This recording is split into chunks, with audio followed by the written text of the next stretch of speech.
ఆచి చికెన్ మసాలా. యుద్ధం ఉద్రిక్తతల దెబ్బకు రూపాయి విలువ ఘోరంగా పడిపోతుంది. ఇవాళ ట్రేడింగ్ ప్రారంభంలోనే డాలర్ తో పోలిస్తే రూపాయి విలువ ఏకంగా 33 పైసలు క్షీణించి 96.90 వద్దకు చేరుకుంది. ఇక దీంతో జీవితకాల కనిష్ట స్థాయికి దిగజారింది.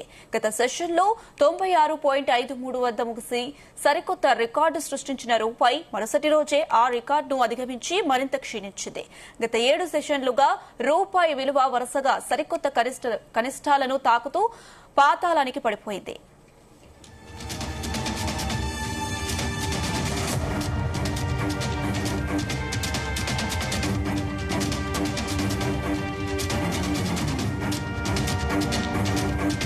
రైట్, ఇది అంశం సంబంధించి మనతో పాటు డిస్కస్ చేయడానికి స్టాక్ మార్కెట్ ఎక్స్పర్ట్ జీవి సత్యనారాయణ గారు మనతో పాటు ఉన్నారు. నమస్తే అండి.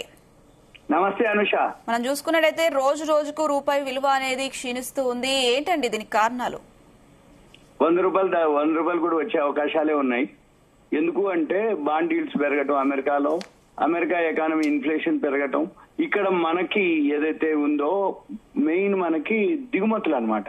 ఈ దిగుమతులతోటి ప్రతి దేశం యొక్క మనమే కాదు చాలా దేశాలు ఇప్పటికీ ఆల్ టైమ్ లోకి పోవటం జరిగింది. ఏ దేశపు కరెన్సీ ఉంటే ఆ దేశపు యొక్క కరెన్సీ ఆల్ టైమ్ లోకి జరిగింది. మెయిన్ మనకి ఇక్కడ ముఖ్యంగా మనం మాట్లాడవలసింది 100 రూపాయలకి ఎందుకు చేరుతుంది అంటే ఇలానే కనుక ముడిచమురు $110 పైనే ఉంది ఇప్పుడు కూడా. అది దాంతోటే మనం దిగుమతి చేసుకునే వస్తువులు ఏవైతే ఉన్నాయో ఎలక్ట్రానిక్స్ అవన్నీ కూడా ఎప్పుడైతే అత్యంత ఖరీదంగా మారిపోతాయి అనమాట. ఇది రూపాయి వీక్ అయిపోతే ఎక్స్పోర్ట్స్ తగ్గిపోవడం, దిగుమతులు పెరగటం. దిగుమతులు ఎప్పుడైతే పెరుగుతాయో విదేశీ మారక ద్రవ్యం ఖర్చు కావటం. ఈ విదేశీ మారక ద్రవ్యం ఎందుకు ఖర్చు అయింది ఏంటిదంటే మనం కొనుక్కునే వస్తువుల యొక్క ధరలు పెరగటం. మనం కొనుక్కునే వస్తువులు దిగుమతి చేసుకునే ఏమేమి ఉన్నాయంటే మెయిన్ ముడి చమురు, గోల్డ్. ఈ గోల్డ్, సిల్వర్, ముడి చమురు. ఈ ముడి చమురు బాగా పెరిగేటప్పటికి మిగిలిన అన్ని ఒక వర్షన్ ఒక్క ముడి చమురుతోటే మన పైసలన్నీ ఖర్చు అయిపోతున్నాయి. అత్యంత ఖరీదైన మారిపోతే దీంతో 100 రూపాయలు కనుక చేరితే ఇక పరిణామాలు ఎలా ఉంటాయో చూద్దాం. దీంతో ఏమవుతుంది, రవాణా ఛార్జీలు పెరుగుతాయి, నిత్యావసర వస్తువులు పెరుగుతాయి, ద్రవ్యోల్బణం అంటాం. అంటే మనం కొనుక్కునే వస్తువుల యొక్క ధరలు పెరుగుతాయి అనమాట. దాన్ని ఇన్ఫ్లేషన్ అంట. అది అమాంతం పెరుగుద్ది. ఎందుకు పెరుగుద్ది అంటే ఎప్పుడైతే ఈ గవర్నమెంట్ ఏదైతే ముడి చమురు $70 నుంచి $110 రావడం జరిగిందో పెంచకుండా ఎన్నాళ్ళని ఉంచి చివరికి ఆయిల్ మార్కెటింగ్ కంపెనీస్ దగ్గర నిల్వలు ఏవైతే అయిపోతాయో ఆటోమేటిక్ గా ఉన్న నిల్వలన్నీ పాతాయి. ఇప్పుడు మళ్ళీ కొత్తవి కొనాలంటే ఎక్కువ ధర పెట్టుకోనాలి. ఎక్కువ ధర పెట్టుకుంటే లాస్ లో వస్తుంది. ఎక్కువ లాస్ లో వచ్చినప్పుడు ఆల్రెడీ మీరు చూడండి హైవేలల్లా ప్రైవేట్ కంపెనీలు, ప్రైవేట్ పెట్రోల్ పంపులన్నీ మూసేసారు ఆల్మోస్ట్. అంటే ఇంకా ఏముండదు, ఉట్టి తాళ్ళు కట్టేసి ఉట్టినే ఉంటారు, అంటే నో స్టాక్ అన్నట్టు. అదే కనుక పబ్లిక్ సెక్టార్ యూనిట్, గవర్నమెంట్ ఆర్గనైజేషన్లు ఏవైతే సివిల్ సప్లైస్ ఉన్నాయో అవి నడుస్తున్నాయి. అంటే oil marketing companies, Indian oil, HPCL, BPCL ఏవైతే ఉన్నాయో అవి ఏం చేస్తాయి, లాస్ అయినా కానీ బేర్ చేసి మనకు సర్వీస్ ఇస్తాయి. అందుకని ఏం చేశారు, మొన్న ఒక 10 రూపాయలు 3 రూపాయలు పెంచడం జరిగింది, మళ్ళీ 96 పైసలు మళ్ళీ పెంచడం జరిగింది. అంతకుముందు 10 రూపాయలు ఎక్సైజ్ డ్యూటీ తగ్గించడం జరిగింది, అంటే 14 రూపాయలు పెంచారు. కానీ ఇంకా లాస్ లోనే ఉన్నాయి అవి. ఇప్పుడు రాను ఇంకా లాస్ పెరుగుతున్న కొద్దీ ఈ ఆయిల్ మార్కెటింగ్ కంపెనీస్ కు ప్రెషర్ పడుతుంది కాబట్టి, అంటే లాస్ లోకి వెళ్తుంది కాబట్టి ఆ లాస్ ను పూడ్చడానికి కేంద్ర ప్రభుత్వాన్ని సపోర్ట్ చేయాలి. కేంద్ర ప్రభుత్వం సపోర్ట్ చేయకపోతే ఆయిల్ మార్కెటింగ్ కంపెనీస్ ధరను పెంచాలి. ఎప్పుడైతే ధర పెంచుతారో మళ్ళీ ఆటోమేటిక్ ఇది అనమాట ద్రవ్యోల్బణం అనమాట. అంటే ధరలు పెరుగుతాయి, పెట్రోల్ డీజిల్ భారం అయిపోతుంది. పెట్రోల్ డీజిల్ ధరలు భారం అయిపోతే ఆటోమేటిక్ గా డాలర్ రేటు పెరుగుతుంది. డాలర్ రేటు పెరిగినప్పుడు మన అంతర్జాతీయంగా ఏదైతే చమురు ధరలు మారకపోయినా మనం ఎక్కువ పెట్టి చెల్లించాల్సిన అవసరం వస్తుంది. దాంతో సామాన్యులు ఇంకా ఎక్కువ అంటే తీవ్రంగా సామాన్యుల మీద ఎక్కువ భారం పడే అవకాశం ఉంటుంది. దీంతో రుణాలు ఉంటాయి, లోన్లు. ఈ ద్రవ్యోల్బణాన్ని అదుపులో చేయడానికి రిజర్వ్ బ్యాంక్ ఏం చేయాలి, వడ్డీ రేట్లు పెంచాలి. వడ్డీ రేట్లు కనుక పెంచితే అంటే అన్ని లోన్లు, ఎడ్యుకేషన్ లోన్ అనుకోండి, మన ఎడ్యుకేషన్ లోన్ అంటే అమెరికాకి మన పిల్లలు పంపించడానికి, ఇప్పుడు మా పిల్లలు అక్కడ ఉన్నారు, వాళ్ళకి మనం పైసలు పంపించాలంటే డాలర్లు పెట్టాలంటే ఎక్కువ పెట్టుకోనాలి. అదొకటి. ఇక రెండోది ఏంటిది, మన రియల్ ఎస్టేట్ ఏదైతే ఈఎంఐలు అనుకోండి అవన్నీ కూడా ఆటోమేటిక్ గా ఎక్కువ అనమాట. అంటే ఇంట్రెస్ట్ రేట్ పెరిగితే ఏమవుతుంది, 2 వీలర్స్ కొనాలన్నా 4 వీలర్స్ కొనాలన్నా ఏవైతే లోన్ల మీద ఇండ్లు కానీ ఫ్లాట్లు కానీ అపార్ట్మెంట్లు కొనే వాళ్ళందరికీ కూడా ఈఎంఐలు ఎక్కువ పడుతుంది. ఇక రెండోది ఏంటి, మన పిల్లలు ఎవరైతే ఇంకా ఎంఎస్ అయిపోకుండా అంతకుముందే జాయిన్ అయిపోయి ఎంఎస్ అయిపోదు కానీ ఎడ్యుకేషన్ లోన్ ఉంటుంది, ఉన్నా కానీ ఈ డాలర్ కన్వర్షన్ లో వచ్చేటప్పటికి అది ఎక్కువ అవుతుంది. ప్రయాణాలు. ఇప్పుడు మన పిల్లలు అక్కడ ఉన్నారని చెప్పేసి ఇంకా మిగతా టైంలో అయితే మైనస్ లో ఉంటది టెంపరేచరు అని పిల్లలు ఏం చేస్తారు, సమ్మర్ లోనే రమ్మంటారు. ఈ ఏప్రిల్ మే జూన్ ఏదైతే సమ్మర్ లో రమ్మంటారో ఇప్పుడు ఛార్జీలు పెరిగిపోతాయి విదేశీ ప్రయాణాలు. అందుకనే మోడీ గారు విదేశీ ప్రయాణాలు తగ్గించుకోండి, మన గోల్డ్ సిల్వర్ కొనకుండా 1 సంవత్సరం పాటు ఆగండి అని అంటే అప్పుడు ఏమైతుంది, మన పిల్లలు ఏదైతే విదేశాల్లో చదువుకుంటారో వాళ్ళ ఫీజులు పెరిగిపోతాయి, వసతి ఖర్చులు పెరిగిపోతాయి, విదేశీ పర్యటనలు కూడా చాలా బాగా ఉంటాయి. ఇంకోటి ఏంది, వీటన్నిటికంటే ఎగుమతి చేసే వాటికి లాభమే. ఎగుమతి చేసే వాటికంటే ఏంది, మనము ఐటీ వరకు ఐటీ, ఫార్మా, టెక్స్టైల్ ఎగుమతి చేస్తాం. అయితే ఎగుమతికి వాటికి మంచి లాభాలు వస్తాయి, అందుకే ఆ షేర్లు పెరుగుతున్నాయి. కానీ ఎగుమతి కంటే కూడా దిగుమతులు ఎక్కువైనప్పుడు మన రూపీ వీక్ అయిపోద్ది. ఎగుమతులు ఎక్కువైపోయి దిగుమతులు తక్కువైనాయి అనుకోండి, అప్పుడు మన రూపీ స్ట్రాంగ్ గా ఉంటది. కానీ ఇప్పుడు ప్రపంచ దేశాలు అన్ని పరిస్థితి ఏంటిదంటే ఏదున్నా గ్యాసు, ఈ ముడి చమురే, వీటితోటి ఇంకా ఇక ఈ విధంగా అంటే అప్పుడు ఏం జరుగుద్ది, ఇంకా ఈ ప్రపంచ ఆర్థిక వ్యవస్థ ఆల్రెడీ ఇరాన్, అమెరికా అయిపోయింది. ఇంకా మనది కూడా అంటే రాబోయే రోజుల్లో మన దేశాలు అంటే చిన్న చిన్న దేశాలు అనుకోండి, భారతదేశం లాంటి అనుకోండి, ఆల్రెడీ ఇప్పటికే అన్ని ఆల్ టైమ్ లోకి వచ్చింది. అంటే ఎప్పుడు చూడని ధరలు మనం ఇప్పుడు చూడాల్సి వస్తుంది. అంటే రూపాయి ఇది పడిపోవడానికి ఏంటంటే మెయిన్ ఇదే, అమెరికా డాలరు అందరూ కూడా ఇదే సేఫ్ అని చెప్పేసి ఆలోచిస్తారు. దాంతో అక్కడ బాండ్ ఈల్డ్ పెరగటం, డిమాండ్ ఒక్కసారిగా దీనికి పెరగటం, ఎప్పుడైతే డాలర్ ఆటోమేటిక్ పెరుగుతో మిగిలిన దేశాల కరెన్సీలన్నీ కూడా వీక్ అయిపోతాయి, అంటే బలహీన పడిపోతాయి. అంటే బలోపేతం కావాలంటే మళ్ళీ ఇప్పుడు అమెరికాలో కూడా వడ్డీ రేట్లు పెంచాలి, మన దగ్గర కూడా వడ్డీ రేట్లు పెంచాలి. మళ్ళీ ఇప్పుడు మన దగ్గర ఏవైతే ఫారిన్ కరెన్సీ డాలర్లు ఉంటాయి మన పబ్లిక్ సెక్టర్ బ్యాంకుల దగ్గర, వాళ్ళు అమ్మకాలు పెట్టాలి. దాంతో అప్పుడు కొంచెం తగ్గుద్ది. ఇక ఇవన్నిటికంటే మెయిన్ ఆ యుద్ధం ఏదైతే ఉందో యుద్ధం ఆగిపోవాలి, ఆ చర్చలకు రావాలి. లేకపోతే ఎక్కడో దగ్గర హార్ముజ్ జల్సన్ ఓపెన్ చేయాలి, మళ్ళీ ముడి చమురు మొత్తం మార్కెట్ లోకి రావాలి. అప్పుడు ఆటోమేటిక్ గా ఇప్పుడు $111 ట్రేడ్ అవుతున్నటువంటి ముడి చమురు ఆటోమేటిక్ గా 70కో 80కో 100 లోపు, అంటే అంతకుముందు 70 పైనే ఉండేది, ఇప్పుడు $70, $72, $73 ఉండేది. ఒక్కసారిగా ఇది $112 పోయింది. ఇది కనుక ఇంకా $120, అంతకుముందు ఒకసారి ఆ $120 కూడా చేరింది, 119 పాయింట్ ఎంతో చేరింది. ఆ టైంలో అయితే ఇంకా అనమాట. అదే కనుక జరిగితే ఇంకా మన $100 ఇప్పుడు $120 కనుక చమురు బ్యారెల్ అంతకుముందు చేరినా గానీ మన దగ్గర నిల్వలు ఉన్నాయి కాబట్టి మన మీద ఎఫెక్ట్ పడలే, మన రూపాయి మీద. ఇప్పుడు ఏమైంది, $120 కనుక జరిగితే 100కు వచ్చేస్తుంది సింపుల్ గా. ఇక మనం అయితే ఇదంతా కూడా సామాన్యుడిపై పడుతుంది. దానికి మళ్ళీ ప్రభుత్వాలు ఏం చేస్తాయి అనేది ఉంటుంది. అయితే కేంద్ర ప్రభుత్వం ఇప్పుడు విదేశీ పర్యటనలో మోడీ గారు ఉన్నా గానీ ఎప్పటికప్పుడు దీని మీద సర్వే చేయటం గానీ, రూపాయి పడిపోకుండా ఏం జాగ్రత్తలు తీసుకోవాలి. అయితే దిగుమతులు తగ్గించి ఎగుమతులు ఏవైతే ఉన్నాయో అవి బాగా చేయగలగాలని, ఎంత చేసినా ఏం చేసినా ముడి చమురు దెబ్బకి మనమే కాదు ప్రపంచ దేశాలన్నీ కూడా ఇలానే అయిపోతున్నాయి. అంటే ఆ దేశ కరెన్సీ ఆల్ టైమ్ లోకి రావడం జరుగుతుంది. అయితే ఇప్పుడు మనం దిగుమతి చేసుకునేటటువంటి స్మార్ట్ ఫోన్లు అనుకోండి, ల్యాప్టాప్లు అనుకోండి, లగ్జరీ కార్స్ అనుకోండి, అవన్నీ కూడా ఔషధాలు అంటే కొన్ని ఫార్మాలు దిగుమతి చేసుకుంటాం, రా మెటీరియల్, అవన్నీ కూడా మనము భారీగా అంటే గోల్డ్, సిల్వర్ ఇవన్నీ కూడా పెరుగుతాయి. మెయిన్ ఈ చమురు తోటి ఏంటంటే ట్రాన్స్పోర్ట్ బాగా పెరుగుతాయి. ట్రాన్స్పోర్ట్ ఎప్పుడైతే బాగా పెరిగిపోతుందో రూపాయి వస్తువు ఇక $4, $5 అయితే, అంటే చేరవలసిన గమ్యానికి చేరేటప్పటికి దాని యొక్క ధర పెరిగిపోతుంది.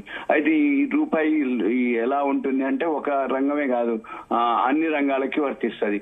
మెయిన్ అదే. ఇంకోటి ఏంటిది, లాభాలు కూడా వస్తాయి. ఏదేది మనం విదేశీ ఎగుమతులు చేస్తాం అంటే pharma okay, textile okay, speciality chemicals okay, ఆ కంపెనీలకి మంచి లాభాలు వచ్చే అవకాశం ఉంటుంది.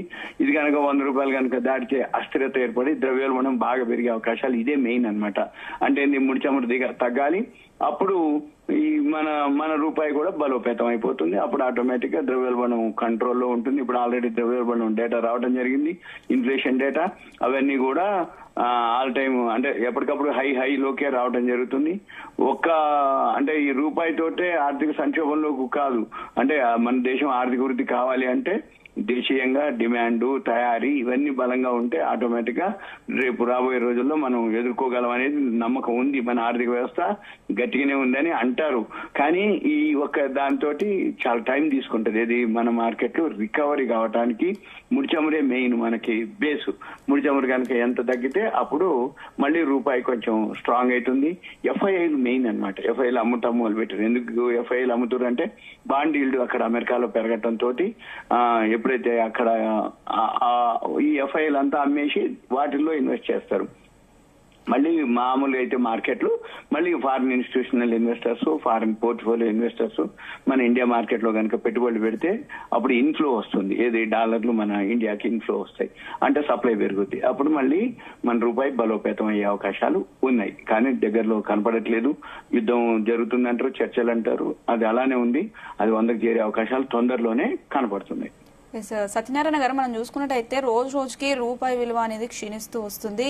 మరి ఈ నేపథ్యంలో విదేశీ పెట్టుబడిదారులు భారత మార్కెట్ల నుంచి డబ్బు వెనక్కి తీసుకునే అవకాశాలు కనిపిస్తున్నాయి. ఏ విధంగా ఆల్రెడీ జరిగింది, 1.5 years నుంచి అదే పని జరుగుతుంది. అక్కడ బాండ్ ఈల్డ్ పెరగటం, అమెరికాకి వెళ్ళిపోవటం. వాళ్ళు ప్రపంచ దేశాల్లో ఎక్కడైనా ఇన్వెస్ట్ చేస్తారు, ఎఫ్ఐలు ఎక్కడైనా ఇన్వెస్ట్ చేస్తారు. వాళ్ళకి ఎక్కడ నచ్చకపోతే మళ్ళీ అన్ని తీసుకుపోతారు. అంటే ఇప్పుడు మన దేశంలోనే లేదు, ప్రపంచ దేశాల్లో అన్ని పోయి మళ్ళీ అమెరికాకే చేరుతున్నాయి ఫండ్స్ అన్ని. కాబట్టి ఇక రాబోయే రోజుల్లో మళ్ళీ మనం ఈ యుద్ధం ఆగితే తప్ప మనకి మళ్ళీ రావు ఫండ్స్. స్టాక్ మార్కెట్ల పైన రూపాయి పతనము ఎలాంటి ప్రభావం చూపిస్తుంది అనుకోవచ్చండి? ఇంకా వీకే కనపడుతుంది. ఎందుకంటే స్టాక్ మార్కెట్ లో కూడా ఇదే ఎఫెక్ట్. అంటే ఎఫ్ఐలు అమ్మటాలు, డిఐలు, మ్యూచువల్ ఫండ్స్ ఎన్ని కొన్నా ఎంత కొన్నా మన పైసలు పెట్టి మనమే కొనుక్కోవటం అవుతుంది. మన పైసలు పెట్టి మనం కొనుక్కుంటే రేట్లు పెరగవు.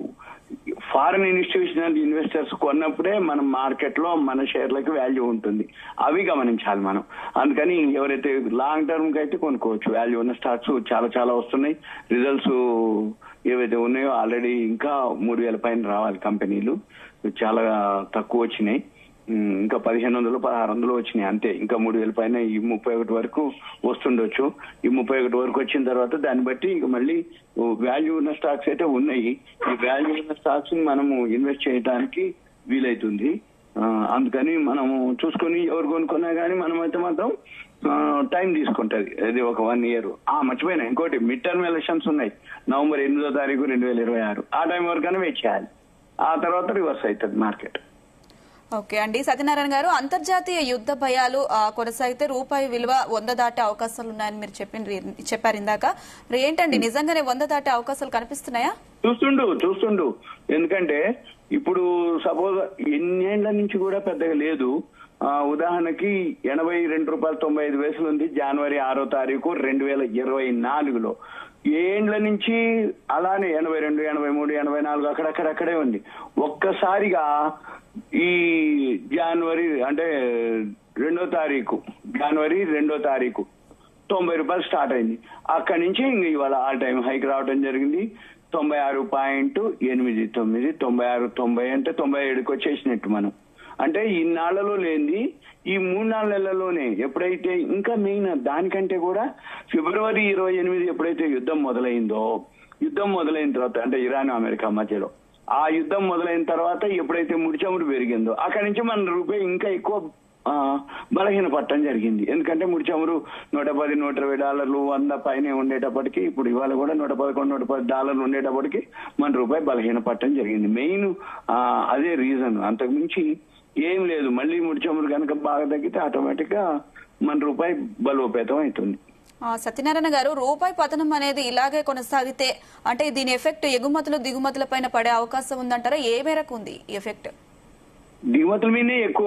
మనకి ఎప్పుడైనా ఎలా ఉంటుందంటే దిగుమతులు ఎక్కువైతున్నాయి, ఎగుమతులు తక్కువ అవుతున్నాయి. దిగుమతులు కనుక ఎక్కువ అయితే మనకి రూపాయి బలహీన పడేట్టు, ఎగుమతులు కనుక ఎక్కువైతే మన రూపాయి స్ట్రాంగ్, అంటే మనకి విదేశీ కరెన్సీ.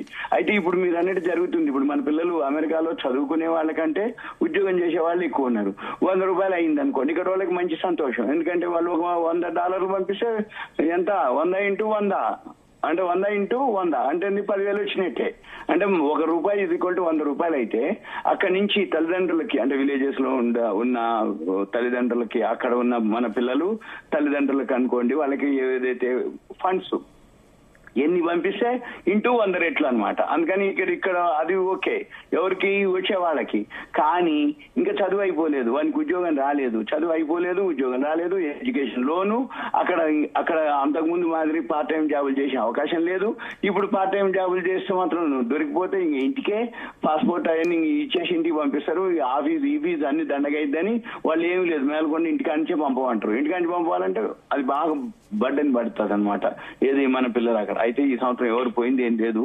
ట్రంప్ వచ్చిన దగ్గర నుంచి మనకి యుఎస్ చేయడానికి వేరే అంటే ఎంఏ చేయడానికి చదువుకోవడానికి పోయింది ఏం లేదు కాబట్టి అది లేదు. అంత ముందు ఉన్న వాళ్ళకి ఓకే. అంటే ఎప్పుడైనా కానీ ఈక్వల్ ఉన్నాయి ఏం కాదు, అంటే దిగుమతులు ఎగుమతులు. కానీ ఇప్పుడు ఎగుమతులు తక్కువ ఉన్నాయి, దిగుమతులు ఇంకా ఎక్కువైనాయి. అంటే దాంతో మన రూపాయి బలహీన పడదు. మెయిన్ రీజన్ అక్కడే వస్తుంది. అంటే మిస్ మ్యాచ్ అవుతుంది. దిగుమతులకి ఎగుమతులకి మ్యాచ్ అవ్వాలి. అంటే ఈక్వల్ గా ఉందా న్యూట్రల్ ఉంటుంది. ఎగుమతులు ఎక్కువైనాయా మన రూపాయి ఇంకా బలోపేతం అవుతుంది. దిగుమతులు ఎక్కువైనాయా మన రూపాయి బలహీన పడుతుంది. ఇలానే కనుక ఉంటే 100 కాదు 100 దాటి కూడా పోతుంది. 100 దాటి పోతుంది అని అంటే మళ్ళీ నన్నేమంటారేమోనని నేను అనట్లేదు. 100కైతే ఇప్పుడు వచ్చే అవకాశాలే కనబడుతున్నాయి. ఈ యుద్ధం కనుక ఆగిందో 100 దాకా వచ్చి మళ్ళీ వెనక్కి కూడా వచ్చే అవకాశాలు ఉన్నాయి. ఎందుకంటున్నానంటే మెయిన్ ముడిచమురే. అంటే మన దేశం యొక్క ఆర్థిక వ్యవస్థ అంతా కూడా ముడిచమురి మీదనే ఆధారపడింది. ఎంత దిగుమతులు చేసుకుంటే మన రూపాయలన్నీ డాలర్లు అన్ని ఖర్చు అయిపోతాయి. డాలర్లు ఖర్చు అయిపోయినా కొద్దీ వీక్ అయిపోతుంది. వీక్ అయిపోయిందంటే రూపాయి బలహీన పడిపోతుందంటే 100కి ఉటికి నెగ్లిజిబుల్ గా రావడం అంటే కాదు. అంటే ఈ యుద్ధం కనుక ఆగిందో ఇక్కడ ఆగుద్ది. ఇది మన రూపాయి బలహీన పడటం ఆగిపోతుంది. యుద్ధం ఆగిపోయింది అంటే ఆటోమేటిక్ గా డౌన్ అవుతుంటది. ముడిచమురు డౌన్ అయిపోయిందా ఇంకా రూపాయి ఇంకా బలహీన పడేది లేదు, స్ట్రాంగ్ అవుతుంది. ఇక అంటే మనకి పైసలు ఖర్చు కావు కాబట్టి అందుకనే మోడీ గారు ఒక సందేశం అనుకోండి, ఒక గైడ్ లైన్స్ అనుకోండి, ఒక అడ్వైజ్ అనుకోండి, ఒక సూచన అనుకోండి, బాబు మీరు బంగారం కొనొద్దు, 1 సంవత్సరం పాటు ఆగండి, దిగుమతులు చేసుకోవద్దు, అన్ని మన స్వదేశీ వస్తువులే వాడండి, ఎలక్ట్రిక్ వెహికల్సే వాడండి, ఈ కార్లు పెట్రోల్ డీజిల్ తక్కువ తీయండి, వర్క్ ఫ్రం హోమ్ చేయండి, మీరు కార్లు అంటే గవర్నమెంట్ సర్వీసులు అంటే మెట్రోలు సిటీ బస్సులు అవే వాడండి, గవర్నమెంట్ బస్సులనే వాడండి, అంతే తప్ప సొంత వెహికల్స్ తీసి పెట్రోల్ డీజిల్ ఖర్చు పెట్టదు, నా పైసలు నేను అనుకోకూడదు. ఎందుకంటే ఇది దేశానికి ఆర్థిక వ్యవస్థకి సంబంధించిన వ్యవహారం కాబట్టి ఆయన అలా చెప్పడం జరిగింది. మనం కనుక కొంచెం మారితే ఆటోమేటిక్ గా కొన్నాళ్ళకి ఇంకా పడకపోవచ్చు, రికవరీ అవ్వచ్చు. ఓకే అండి, థ్యాంక్ యూ అండి సత్యనారాయణ గారు.